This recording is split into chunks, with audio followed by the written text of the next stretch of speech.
All right. So we got moving on to becoming an adult and the process of that type of development. And so we'll start out with adolescence and go through adulthood. So right here we're going to summarize the physical transitions from a child to an adulthood, and the period in between is called adolescence. The moral and cognitive development as we age, and social development in adolescence as well. Alright, so puberty is the maturation, the maturing of the sexual organs of human beings. For girls, it normally starts around age 11 or 12. It can be a little bit before, it could be a little bit after. Sometimes girls, especially in the United States, can start puberty as early as 6 and 7. That is not normal, and if there's ever a case like that, then they probably need to go see a physician.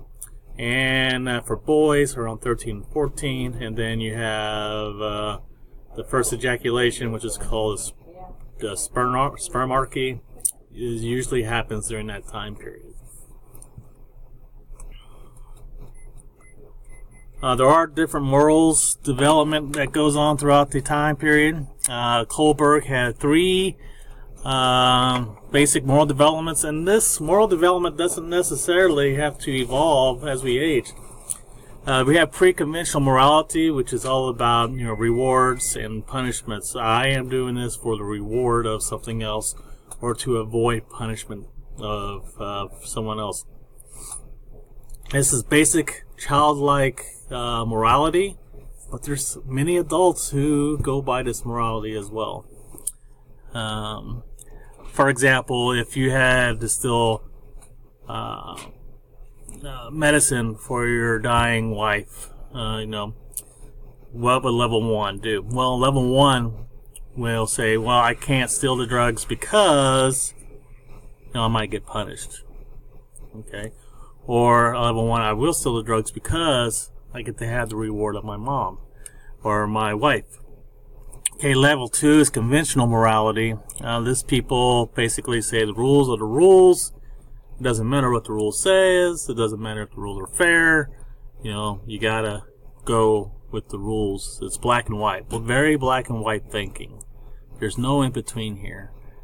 This is more of a concrete operational stage in moral development. It doesn't matter. They say, is it, would you steal medicine for your dying wife? A person in this level might say something like, no, it's against the law. Okay? The rules are the rules, and you can't break the rules. Again, these are adolescent type of morality.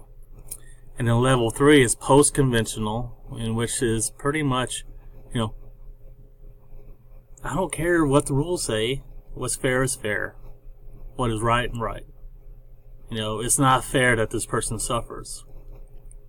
If I need to steal money to save or steal medicine to save my wife's life, I will steal it because it is the right thing to do in order to save my wife's life. These people are very conscious of what's fair and what's right, and more abstract thinking, and not tied down to those black and white type thinking that you see in level 2 moral development. And believe it or not, I believe a lot of people, a majority of population in this country, are stuck at level 1 and level 2 type of morality and not even think about level 3, unfortunately. Social development. Erik Erikson, a very famous developmental psychologist, and he said that we human beings are very social creatures, and we have to we start out socially one way, and we work through steps as we age. The first of which is identity versus role confusion. Well, we've already gone over this actually. So identity versus role confusion is during adolescence, where you try to acquire an identity to figure out who you are and how you fit in this world. And also, intimacy versus isolation is developing relationships as you get older in your 20s and 30s, make a family, whatever you think about. Okay? And we also talked about generativity versus stagnation. Someone my age, in the 40s, are they contributing to the greater cause? Or how do they feel like they contribute to their community, to the society? And then as we get old, we have ego, integrity versus despair. Can you look back in your life and feel happy with very few regrets? Or are you in despair, in which you actually fear death and you're very angry? Suicide is the third leading cause of death in the United States. Females are more likely to try to commit suicide. Males are more likely to succeed at it. The reason being is, men are more violent in the way they do things here in the United States, and so they're more likely to use something permanent like a gun, where women are more likely to use like pills and stuff like that. There's still a chance. Suicide rates among whites are higher than non-whites.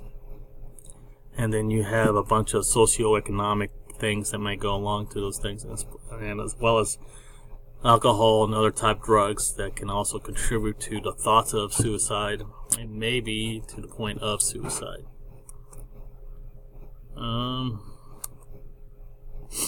Midlife transition. You've heard like the midlife crisis. But most people go through their midlife without experiencing some type of crisis.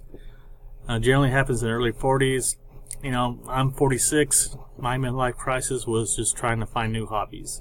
I tried painting for a while. I tried playing the guitar for a while. I tried metal detecting for a while. And now I'm at fishing. So I guess that's my midlife crisis then. Trying to continue to learn, having that growth mindset is very important through your midlife transition. Much time? Oh gosh, I'm almost running out of time. Past that. Study of older adults.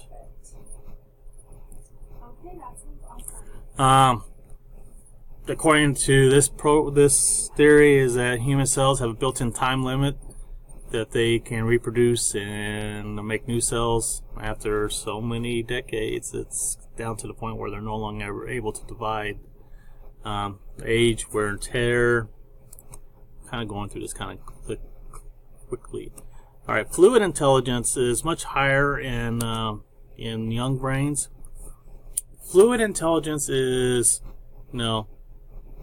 how fast you can do something, how quickly you can do something, how quickly you can learn, how quickly you can bring out memories.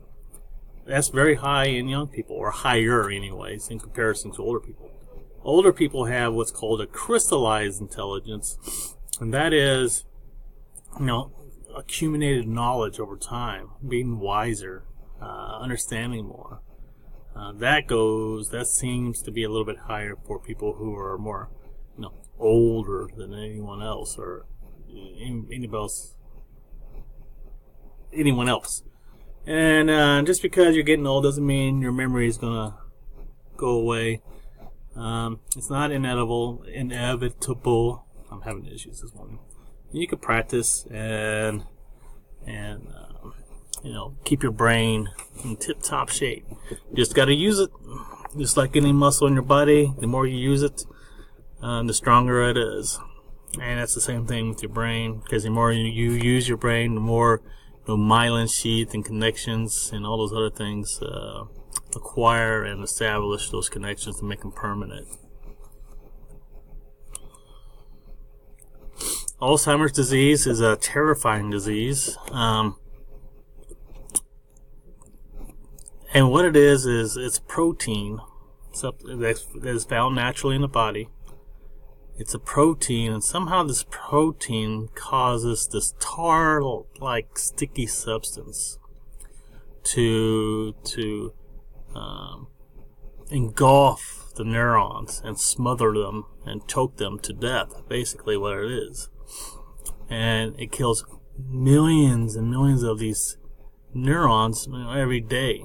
And it starts in the hippocampus And as you age, usually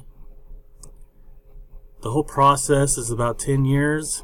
Once you get it, you begin to slowly lose memories, and then you get to the point to where you're no one like you were before, and you can't remember, you can't talk, you can't feed yourself, you can't, and the brain actually shrinks physically in size because all those neurons were destroyed. And then it finally gets to the parts of the brain like the medulla that keep you alive and attack that. Eventually, if you live through the whole process, you can die from Alzheimer's disease. It is a deathly illness. Researchers believe they don't need to find a cure for Alzheimer's disease. They just need to find a way to delay Alzheimer's disease for about 10 years. Because they figure if they can delay it, then more likely, a person would die from some other natural, experience, or whatever you want to call it. But still have your wits about you. Still have your family. Your family knows who you are, as you are, and still have your personality. And so then you can face death with your wits and with your family. Other than with Alzheimer's disease. With Alzheimer's, essentially the person who you loved and cared about has already died, but the body still exists and is alive.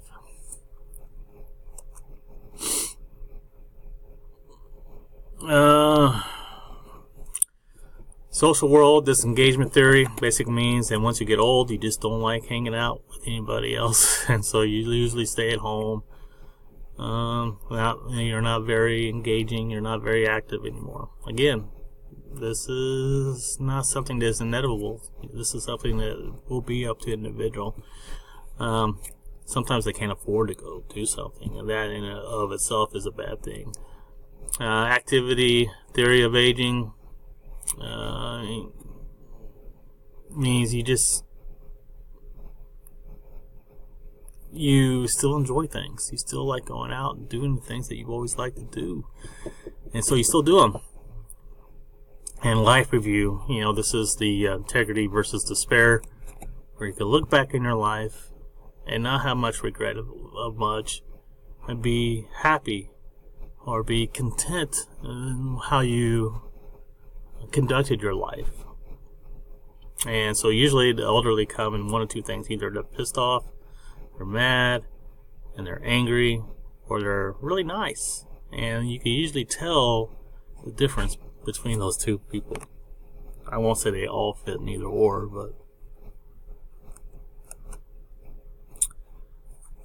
then there's when it's time, if it's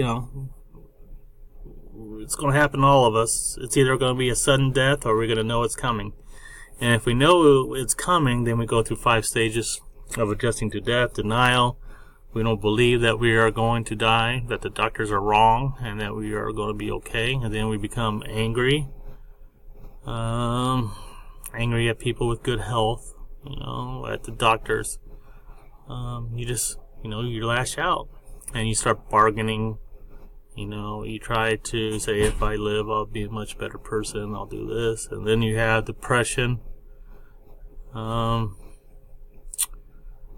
And this is very, you cry, and it's very sad, and then finally, acceptance. You made peace with it.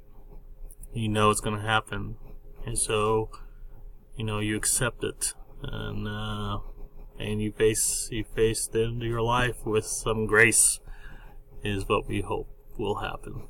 Alright, so this is the second part of Chapter 8, and I'm going to go ahead and post this.